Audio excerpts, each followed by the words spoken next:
दोन्ही लेकरांचे मृतदेह खांद्यावर घेऊन चिखलातून वाट शोधत पुढे जात असलेले हे दाम्पत्य गडचिरोली जिल्ह्यातील अहेरी तालुक्यातील आहे। आजोळी आलेल्या दोन भावंडांना ताप आला, वेळेत उपचार मिळाले नाही। 2 तासातच दोघांचीही प्रकृती खालावली व 1.5 तासांच्या अंतराने दोघांनीही अखेरचा श्वास घेतला। रुग्णालयातून मृतदेह घरी घेऊन जाण्यासाठी रुग्णवाहिका नव्हती। आईवडिलांनी दोन्ही भावंडांचे मृतदेह खांद्यावर घेतले।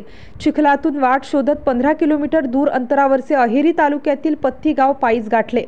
गडचिरोली जिल्ह्याच्या आरोग्य व्यवस्थेचे एक भीषण वास्तव आज पुन्हा पुढे आले आहे। गृहमंत्री देवेंद्र फडणवीस पालकमंत्री असलेला हा जिल्हा हेलिकॉप्टरने विधानसभा मतदारसंघ पिंजून काढणारे महायुतीतील कॅबिनेट मंत्री धर्मराव बाबा आत्राम यांचा हा मतदारसंघ दोघेही महाराष्ट्रभर रोज इव्हेंट घेऊन आम्हीच कसा विकास करू शकतो हे सांगत असतात। दोघांनी एकदा जमिनीवर उतरून आपल्या गडचिरोली जिल्ह्यात लोक कसे जगतात, जिवंतपणी त्यांना मिळत असलेल्या मरण यातना एकदा या इव्हेंटबाज सरकारने प्रत्यक्ष जाऊनही बघावे। स्टार न्यूज साठी प्रतिनिधी गणेश लहामटे, इगतपुरी।